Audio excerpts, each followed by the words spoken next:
We're going to pick up in chapter 20, Lord Voldemort's request about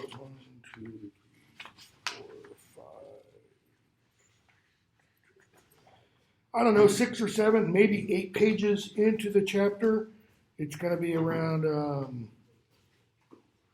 26, somewhere, I think, around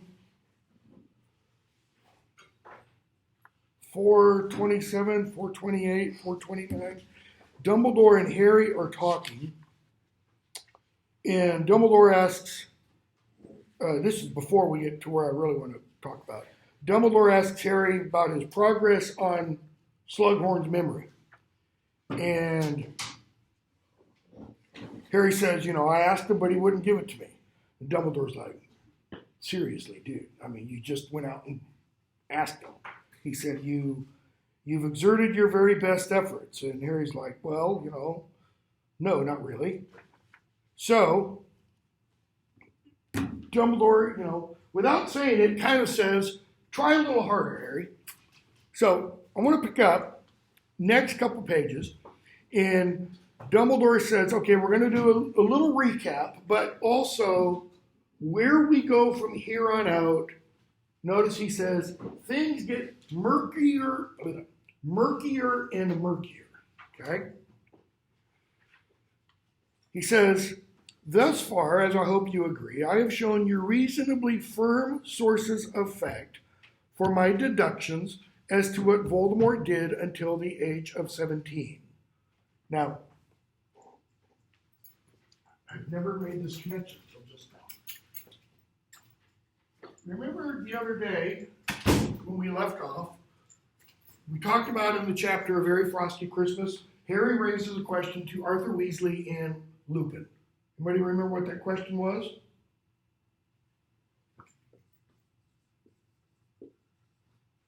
How do we know?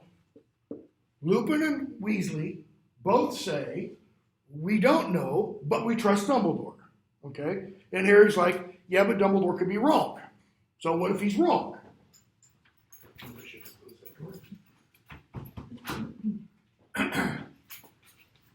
Dumbledore here says, I've given you firm sources of fact.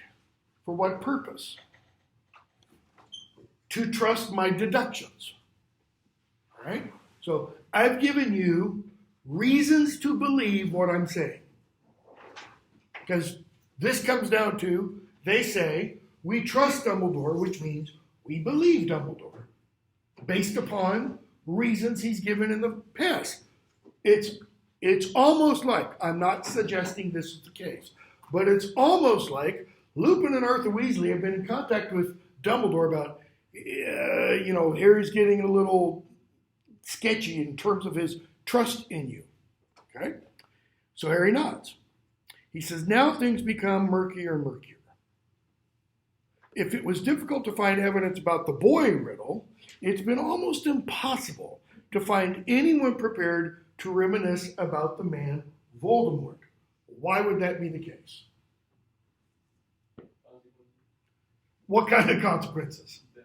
Yeah, you spill the beans about Voldemort and your beans get spilled, So, he says, but I do have 2 memories I want to show you. Notice the facts that his deductions are based on. What are the facts? They're the memories. Okay? And these memories are like what? Notice, we don't have these kinds of memories in a court of law today, right? Because we can't bring in a pensive, swirl it, and go, replay the tape. We get people's recollections, which is why when you have these, these big major congressional testimonies and people are on the hot seat, what do they almost all tend to do? Even if the thing that occurred 2 weeks ago. I don't recollect. How can you prove that they're lying? Unless you have other evidence, like somebody who is a witness to something who says, well, I was there when that happened, or so-and-so told me yesterday what happened 2 weeks ago, and now they're saying they don't reckon. So it's the memories that he has, not he personally. These are memories he's gotten from somebody else. Okay? So he says the first memory you're going to see is from an old house elf. Now, think of somebody like Fudge as Minister of Magic. How much would he trust the memory of a house elf? You're back there shaking your head. No. Why not? Not human. Not a wizard. Not a witch. Okay?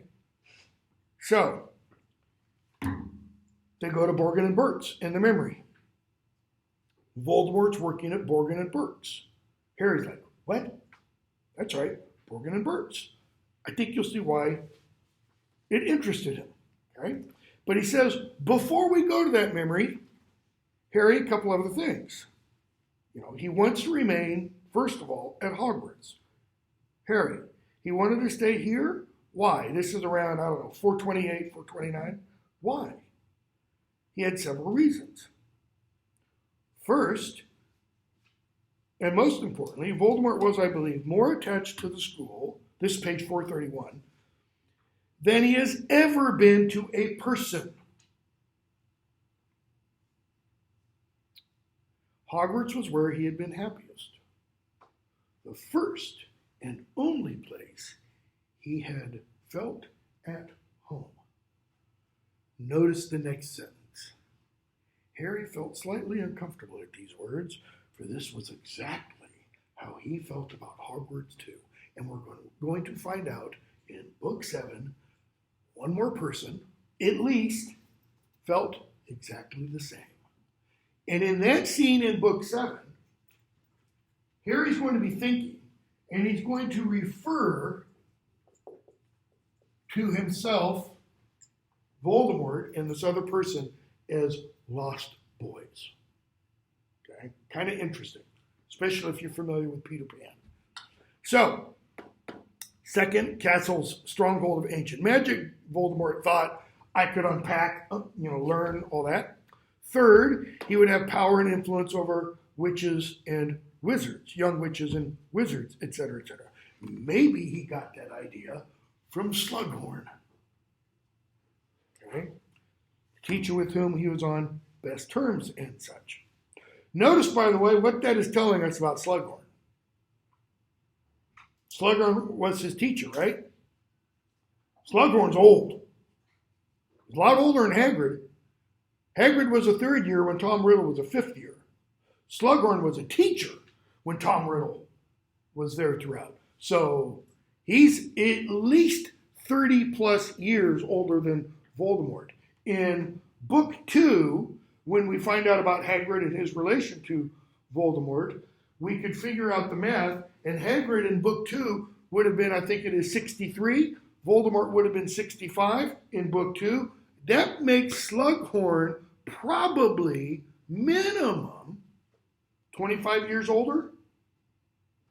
And we're now 4 years after that. Slughorn's probably, if not 100, he's pushing 100. Again, kind of interesting. So, Harry, he didn't get the job. That is, when Voldemort left school, he immediately applied to be a teacher at the school. But he didn't get the job. Okay? It was being taught at the time, Dumbledore says, Defense Against the Dark Arts by an old teacher, blah, blah, blah. So he goes off to Borgin and Burke's. Dumbledore takes him into the memory. And we see Hepzibah Smith, we see Hokey, okay? We see how Tom Riddle, young Tom Riddle, not quite as handsome Tom Riddle as he had been. He's already started, his appearance is starting to change just slightly, all right? But still handsome. And she shows him something. She pulls out her prize possession. What is it? Helga Hufflepuff's cup.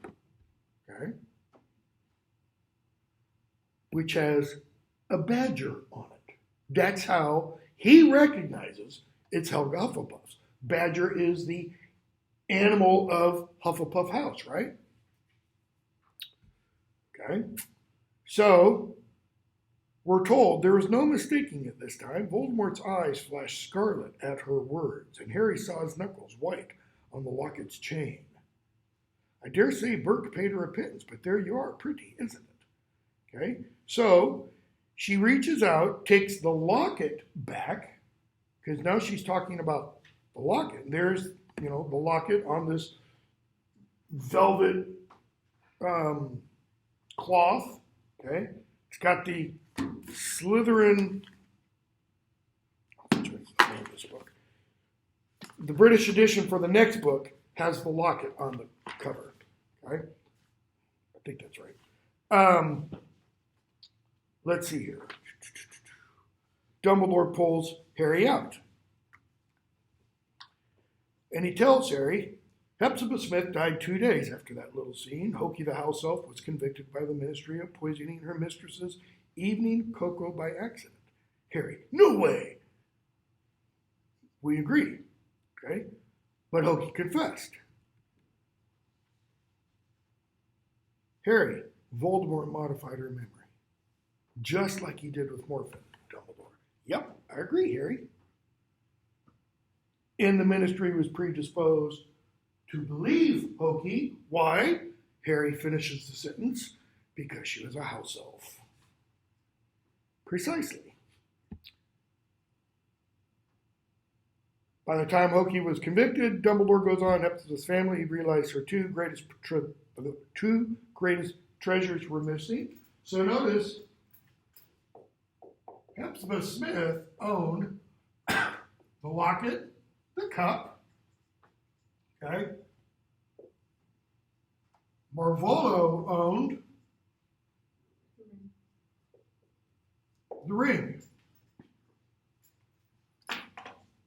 So, Dumbledore said, Harry, I want to point your attention to some important facts. Okay? This time he didn't kill for revenge, he killed for gain. All right? And he goes on and says, Harry says, when he kind of interrupts, but he risked everything. He was throwing away his job. Okay, his job doing what? Being the buyer for a pawn shop. Ooh, big job, For seemingly nothing. Dumbledore says, it's mad to you perhaps, but not to Voldemort. I hope you'll understand in due course what these objects meant to him. He saw the locket as rightfully his. Harry says, yeah, okay, I can understand that. Last living descendant of Salazar Slytherin. But why take the cup? And now is when Dumbledore starts getting to the main point. It had belonged to another of Hogwarts' founders. I think he still felt a great pull towards the school. He could not resist an object so steeped in Hogwarts history, but there were other reasons. Okay, so notice the idea, just the surface level idea that Dumbledore brings up there. Something steeped in Hogwarts history. Why do people visit,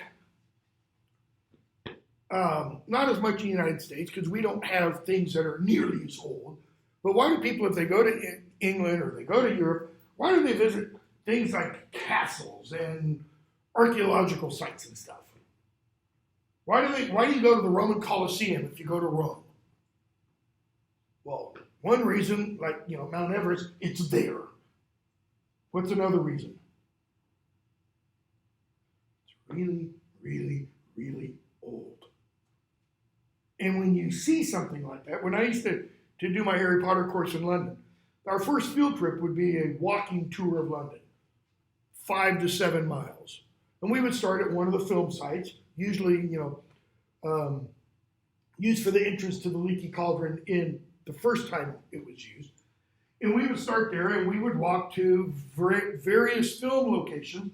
But also, my purpose for doing this was to walk around historical parts of London and get students to kind of get a good bearing for London so that later on they could, go off and go down and do things on their own. So I'd take them around parts of Roman London, and we'd go and, go up and, here's a Roman wall. You go ahead and touch it and stuff, and students, would often try and pull out a little piece of the wall. You shouldn't do. But one of the reasons they were doing that was this thing's 2,000 years old. Yeah, you can touch the ground, it's 2,000 years old, but this is 2,000 years old. It's been built by people. All kinds of people have been around. Shakespeare lived a stone's throw from that portion of the wall. It's just full of history and ghosts, so to speak, not literal ghosts. Okay? So, Dumbledore says, I've got another memory to show you. Harry, who's this one? Because all these memories have been whose? Bob Ogden's, Morphin's, Hokey's, etc. Mine. Okay? And in comes Voldemort. There's Dumbledore sitting in his office, the same office Harry's now in. He kind of looks around, recognizes things. Dumbledore's obviously younger. Good evening, Tom. Won't you sit down? Notice he treats him with courtesy. He treats him with respect. He offers him a seat. All the things the Dursleys didn't do when Dumbledore showed up there. Okay? He offers him a drink. Okay? They don't call me Tom anymore. When Dumbledore calls him Tom the second time, don't call me Tom. I know what you're known as. But to me, I'm afraid you will always be Tom Riddle. And then he says, it's one of the irritating things about old teachers. We never quite forget their charges' youthful beginnings. And even though he doesn't say Tommy, the implication is, I remember you as a snot-nosed 10-year-old. Not now, he's a few years older than he was when he worked at Borgin and Burke's. We're not told how many years older. I think the implication is probably mid to late 20s. I don't know that for a fact. I don't think, 20 years have gone by. Okay? So, Dumbledore kind of raises the glass to him, almost like he's toasting him. And we're told, nevertheless, Harry felt the atmosphere in the room change subtly.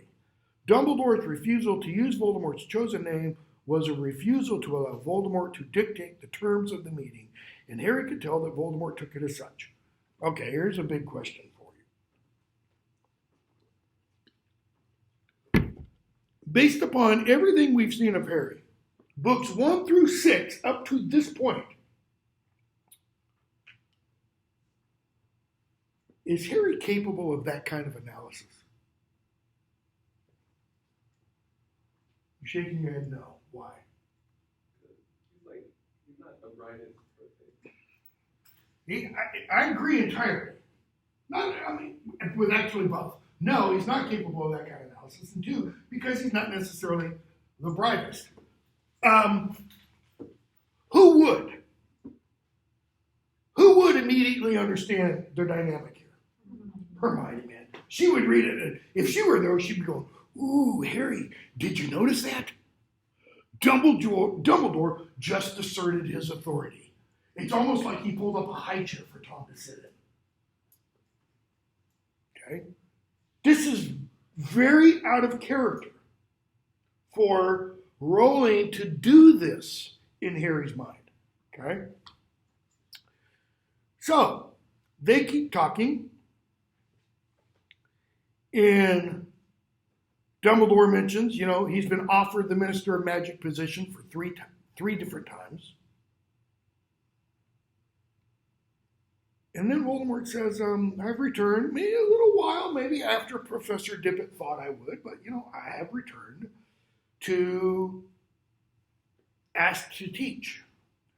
I think you must know that I've seen and done much since I left this place. I have seen, the typical thing for an English kid leaving school, leaving boarding school at the age of 16, 17, 18 to do would be to do the grand tour. That is, to do a tour of Europe, like over the summer holidays, before they began a career kind of thing. He's essentially saying, I've done my grand tour. I've seen the world. But then he also says, and done much. I can show and tell your students things they can gain from no other wizard. Okay. No other obviously includes the person sitting across from him. I know you have seen and done much. Rumors of your doings have reached your old school, Tom. I should be sorry to believe half of them.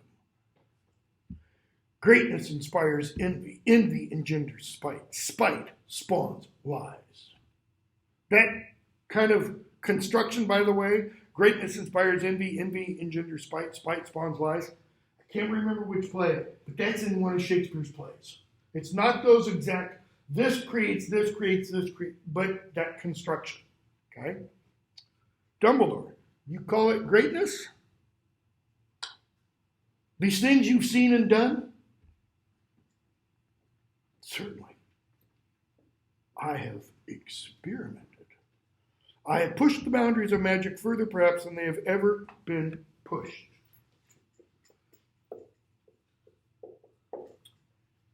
Interesting when you think about that word. What would it do if we replaced that word, magic, with that word? Take it outside the realm of the impossible, of the fantasy, put it in the realm of the possible, the real world. I have pushed the bounds of science. At least in terms of science fiction literature, and I don't mean space science fiction, I mean, science fiction down here. When you have somebody who pushes the boundaries of science, what does that usually imply?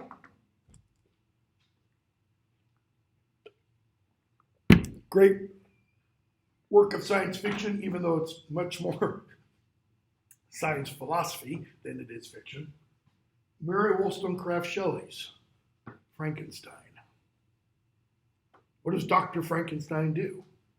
Or even Mel Brooks's, wonderful version of it, Young Frankenstein. Okay? Just watched it the other day. What's pushing the boundaries of science? Or go to, something much more modern. Jurassic Park.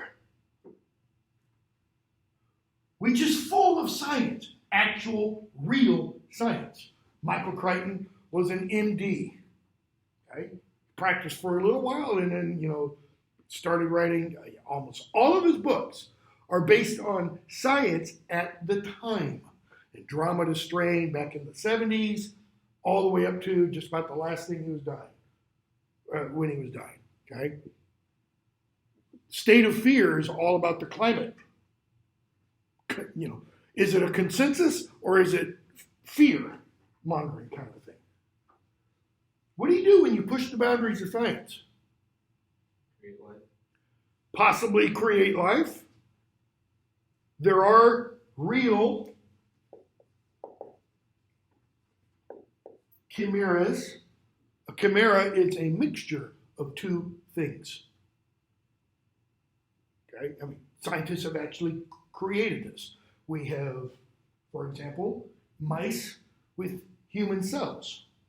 What's the purpose? To test things on human cells without using human subjects. Okay?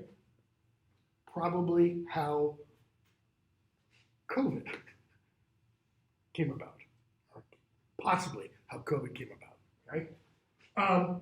What else? Genetic testing, genomic testing. Okay? I don't want to get into a debate about, the efficacy and all that kind of stuff. One of the reasons an awful lot of parents and an awful lot of scientists don't want to have their 5-year-old son or daughter vaccinated. The mRNA vaccines what do those do? Those change DNA. For 5-year-olds, that's a hell of a lot different than for a 60-year-old. Because my body's no longer developing. It's the opposite of that. It's falling apart. The 5-year-old is still growing. One of the real dangers especially involves young girls. How their bodies change when they become women, because there's evidence that shows it could create infertility. Well, okay. So it's interesting if you look at what he's saying kind of in that context, because that gives us an idea within this world of how dangerous what he's talking about. Of some kinds of magic. Of some. What does Dumbledore mean? I think we started to talk about this a little bit the other day. What are the some kinds of magic, the Lord Voldemort kinds, versus the Albus Dumbledore kinds? What kind of magic does Voldemort practice? I don't mean dark and light. Bingo. Skills, techniques, spells, potions, wand movements. What does Gilderoy Lockhart, when he teaches Harry how to do, how to duel, wave your wand, utter nonsense, okay? But skills, potions, early on we see how skilled is Neville with potions. He's not, which is why it can be dangerous, right? You add one chemical too much, and you end up with a poison kind of thing, okay? Of some kinds of magic. That's what Dumbledore is talking about. Spells. Think what we're going to see later on. Septum Sempra. Harry doesn't know what it means. He doesn't know what it is. And yet he uses it on somebody and nearly kills Malfoy. Right?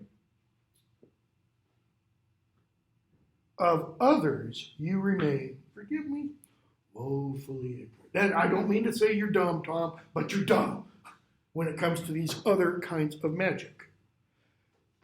The old argument.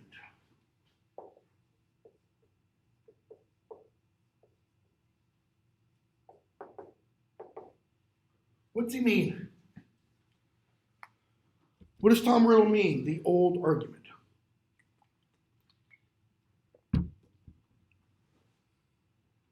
They've had this debate before, right?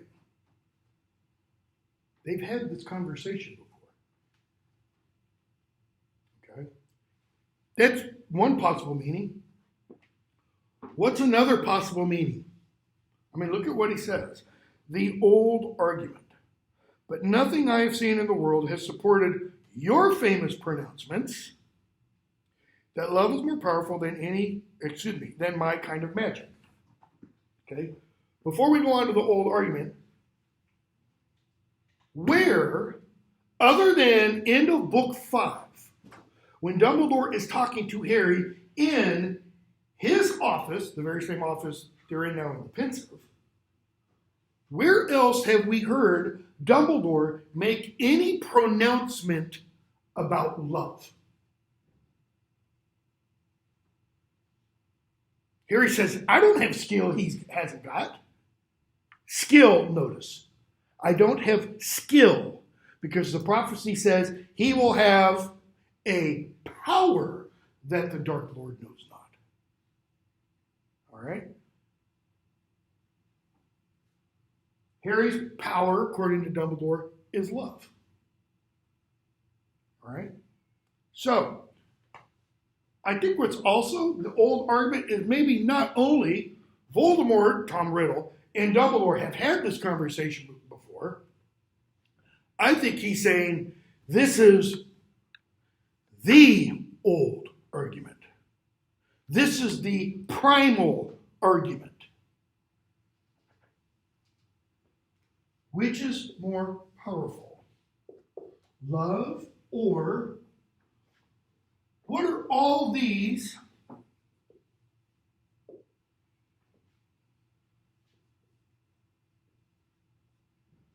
examples of? What's the purpose of this kind of magic? What is it always about?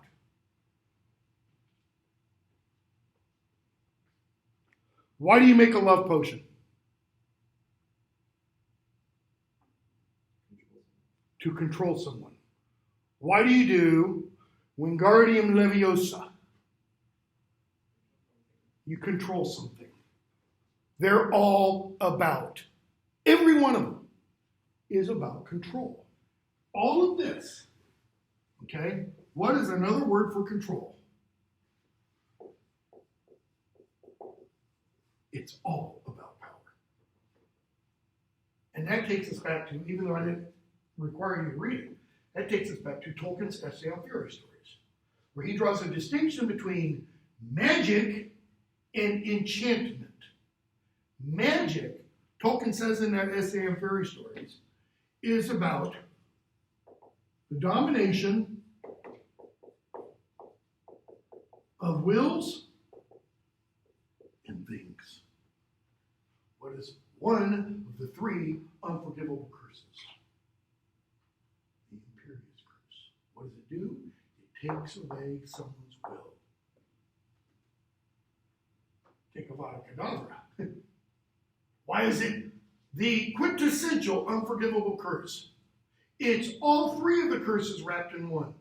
It takes away someone's will. Why? Because once you're dead, you have no will. It's painful. That's why they have a look of shock on their face.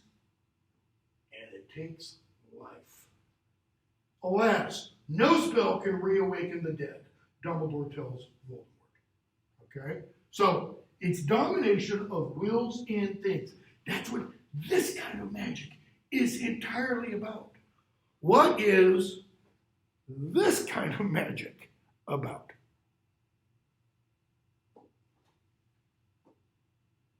And I'm not suggesting that this is Tolkien's shared enrichment. Well, take that back. I am slightly. I don't think Tolkien would say that that's love. But notice, it is shared. It's this idea of going, you gotta look at this. You have to see this. Why? It will increase your pleasure, your enjoyment, your whatever of life of XYZ. Okay? But ultimately, what is this about? Is it about power? Does this thing on my ring, this ring on my finger, does this mean power, control? Okay, maybe if you're a whack job, and there are an awful lot of whack jobs who do think, yes, it means I can beat her within an inch of her life kind of thing. No, that's not what it means. Okay? What's it mean? Unity? What else? Is marriage a 50-50 affair? I go 50% of the way, you damn well better come the other 50. Personal opinion. Think what you want. No. It's 100. What if the other one doesn't come 100? Shakespeare, I just finished teaching it to my Brit Lit course. Shakespeare's sonnet 116. Let me not to the marriage of true minds admit impediments. Love is not love when it alteration finds. It does not remove when the remover comes. That is, in that sonnet, Shakespeare is saying, first of all, he's talking about the marriage of minds. This is intellectual, it's mental, it's spiritual. It's not just sex, okay? But the speaker is saying, if the one mentally, spiritually, platonically kind of, loves, if the one that one loves turns away, then the lover doesn't say F you and turn the other way. If it's real up here, spiritual love, it doesn't change. It stays. Even if that other one removes. It's mind-blowing. Which is why that poem was used an awful lot in the 70s as part of people's wedding ceremonies. Okay? Ultimately, this means one word. If I can spell it. Sorry, I only got about 3 hours sleep. Humility. Because what is love really always about? I'll give you a very trite, stupid example. My eldest son will both love me and hate me for this. We have a cat at home, about an 18-pound orange cat. It's just massive. Cat drives me crazy. Cat loves me more than anybody else in the family. I could be sitting on a chair and that cat will come up and sit beside me. He won't go up and sit beside my son, who is your quintessential cat person. Very strange. Anyways, the cat gets sick, and it gets sick for whatever reasons. Who's the one who always takes it to the vet? That's me. Why? Because everybody else would be really, and I would too, everybody else would be really, really sad if this damn cat died. Okay? I'm the one who takes it. It's this. What do I mean?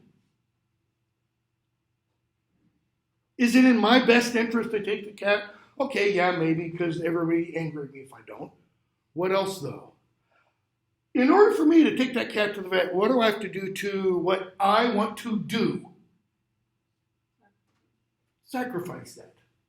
Love ultimately is this because it's about what? It's about the other person. See, it's the exact opposite of this. Why? Because you give the other person that, or the other thing, that, over you. Why is it so hard? And I know, we need to get moving. Why is it so hard to say those 3 words to someone for the first time? I love you. What are you doing when you do that? Here, hold it, care for it, take care of it. What's the danger? Oops! Or country music, old country music. She ripped my heart out and done stomped on it flat. You put yourself in total vulnerability. Harry has an awful lot of what at Hogwarts? Think DA. Friends, right? He's got a lot of friends. He's got a real tight-knit group of friends, Ron and Hermione. It gets a little larger outside of that. Ginny, Neville, Luna, Fred, George, etc. It gets a little larger outside. Harry's got a network of friends. What does Voldemort have? Say that again. Minions.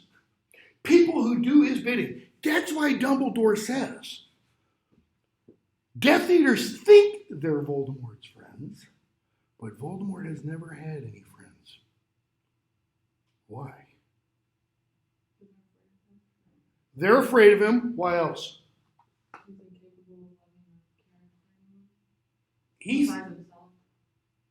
Is he incapable of it? It's an interesting question. Rowling has suggested something in an interview. I think it's an interview. That he is incapable of it. I've had students over the years tell me, for at least about the last 5 or 6 years, okay? I don't think I've ever actually read the interview myself, but they've told me that Rowling said in an interview that Tom Riddle is incapable of love.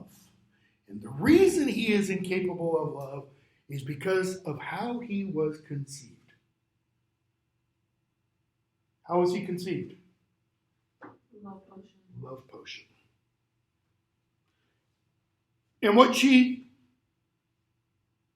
meant, if she didn't actually say, was that if you're not conceived out of an act of love, okay, take this idea that she may or may not have said, take this idea to its logical conclusion. Anyone who is conceived not out of an act of love is incapable of love. That is a dangerous, dangerous idea. Because that means anyone who's the product of a one-night stand is a psychopath or a sociopath.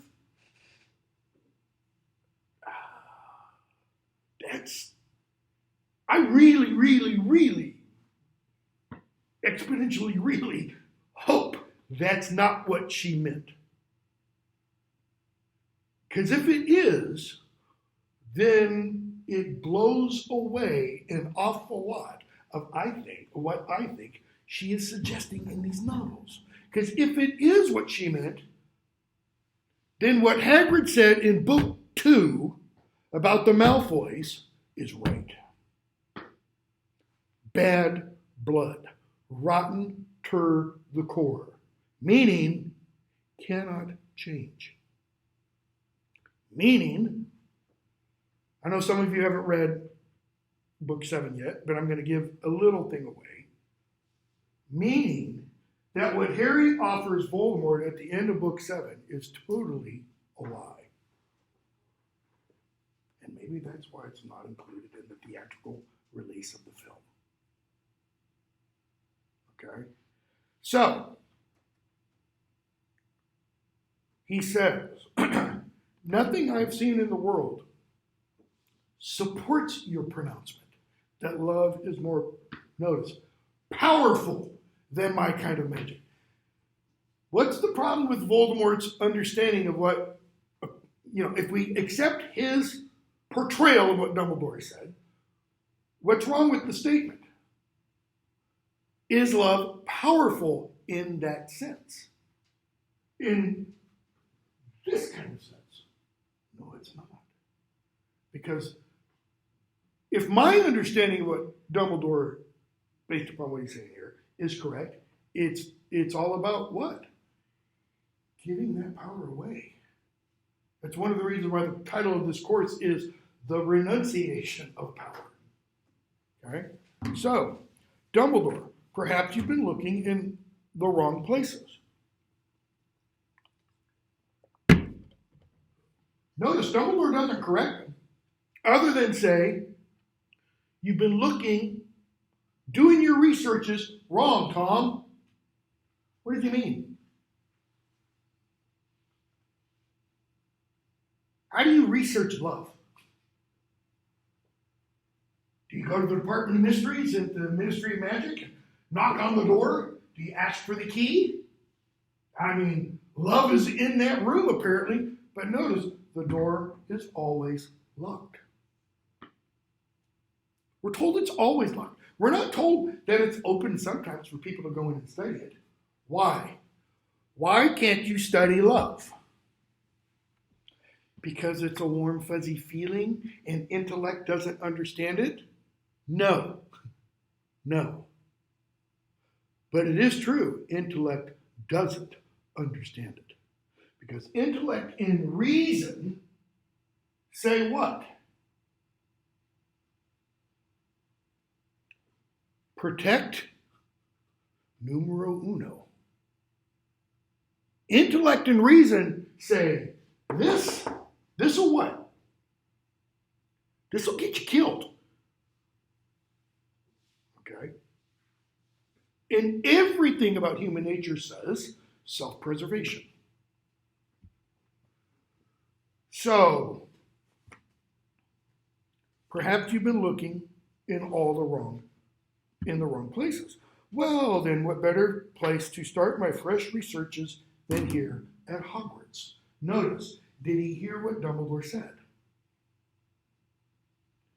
Where is Dumbledore suggesting, or let me put it that way. Let me put it this way. If he's been looking in the wrong places, where is the right place to look? Where has Tom been looking? Out there. Right? He has seen and done much. He's been to places. One of the places we're frequently told Tom has been known to be is where? Albania. Kind of interesting.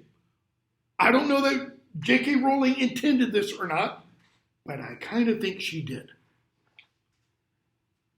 Albania is the one country in the world, it's the only country in the world that has ever had, as part of its constitution, as part of its foundational governmental belief system, pure atheism. Soviet Union allowed freedom, supposedly, allowed freedom of religion, kept churches open. North Korea allows churches. Cuba allowed churches. China allowed churches.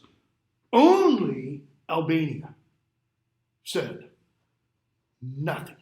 There's no religion. There is this life. That is it. You cannot believe anything else. I mean, literally outlawed. And that's the place we find out that it's known Tom Riddle was living. Why? Flight from death. This is everything. This is all. Okay? So, you've been searching in the wrong places. He's been searching all out there. Where does Harry's this and this come from? How is it he's able to produce a Patronus in his third year? What are the words for that protective spell? Expecto Patronum. And what does expecto mean again?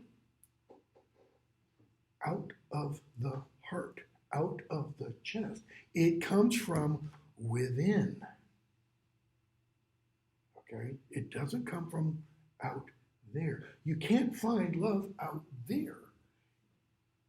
It's got to be found in here. Okay? Notice Dumbledore doesn't state that explicitly. Why not? Or he doesn't state that explicitly to Tom Riddle. He does state that explicitly to Harry into the previous book. Why could Tom Riddle, a.k.a. Voldemort, a.k.a. Nagini, not possess Harry for too long? Because, Harry, you have a power, he says, in you that he cannot understand. Think of the metaphor. The word understand is actually a metaphor. It means to stand under, to hold up, to support. He can't hold up or support that notion of love. I don't think it's because, contra possibly what Rowling said, it's because of a love potion. I think it's because, show me where Tom Riddle has ever experienced love.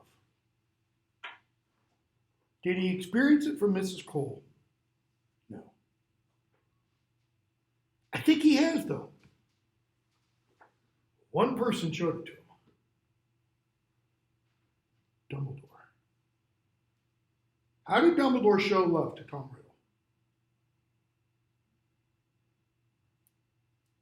How did Sirius, let me put it this way, show love to Harry? Has nothing to do with book 5. Has everything to do with book 3. He offered to let Harry come live with him, to remove him from where? His own personal orphanage. Dumbledore offered Tom Riddle the opportunity to leave the orphanage. Did he have to? Do they have, when a witch or wizard is about to turn 11, do they have to send an invitation to go off to Hogwarts or one of the? No, they don't. Dumbledore did, knowing what the child was doing at the time. Did he know what he was going to become? No, he tells us, no, he did not. Okay? So, they keep talking, and Dumbledore finally says, we both know you don't want this job. I know you want to come back to Hogwarts. He says, what is it you're after, Tom? Why not try an open request for once? Eerily, that question is very similar to a question Harry is going to ask Lord Voldemort at the end of Book 7. He's going to say, why not try for, and I won't finish the rest of the sentence till some of you get to it. If you don't, of course I don't want to give you a job. I'm not going to put you in charge of 11 through 17-year-olds. This is your final word? It is. Then we have nothing more to say to each other. In other words, battle lines are drawn. Next time we meet, old man, I live, you die, Dumbledore, no, nothing, and a great sadness filled his face. The time is long gone when I could frighten you. That is, I could use this kind of magic as a power over you to do what? With a burning wardrobe and force you to make repayment for your crime. But I wish I could, Tom. I wish I could. Question. Could he? Hell yeah. I think Dumbledore could do this in a heartbeat. But he can't. Why? Because that's not his kind of magic. That's not his kind of magic. What does he want? He wants Tom Riddle to see the light, another metaphor. St. Paul, Damascus Road. To see the light on his own. It's why he tells Harry, going to give something away from Book 7. Doesn't give away a lot. Why he's going to tell Harry at one point in Book 7, don't pity the dead, Harry. Pity the living. What's the rest of the sentence? It's pity the living, comma, and those who live without love. Pity those who live without love. Who is that? That's Voldemort. Okay? So, Dumbledore brings Harry out. Harry, why do you come back? Did you ever find out? Yeah, I've got some ideas. What ideas? Give me the memory, Harry. In other words, no more lessons until I get that memory. All right? So, we've only got a couple minutes left. I'll skip that. After the burial, very, very quickly, so Aragog dies. Hagrid's distraught. Slughorn's down there. Hagrid and Slughorn are drinking. Notice how they bury Aragog. Simple. Wave of the magic wand and the work is done. How much work is involved? None. Going to be kind of interesting because we're going to see a burial in the next book.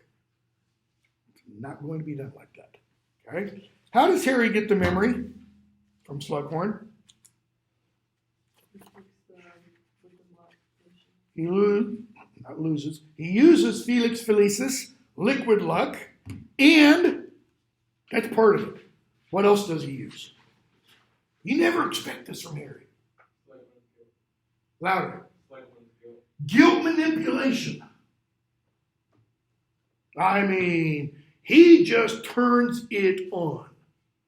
Because what does Slughorn see when he looks at Harry? Or let me rephrase that. Who? He sees Lily. You wouldn't even do this? You wouldn't tell me this?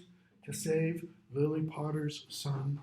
Look You wouldn't tell me what I know to defeat, the chosen one. Are you the chosen one? Yes, you know I am. I mean, just lathers it on thick, okay? So that he gets it and he runs up to Dumbledore's office. I'd hope to get farther than that. See, we've got today and Tuesday. Yeah, we could probably get to the rest. Okay, so Tuesday we'll pick up with chapter 23, Horcruxes. And probably get to where we need to get because we don't need to say much after about the Phoenix Lament. Okay, stop there. Have a good weekend. I believe there's a quiz up over the first half of Half-Blood Prince due Sunday night.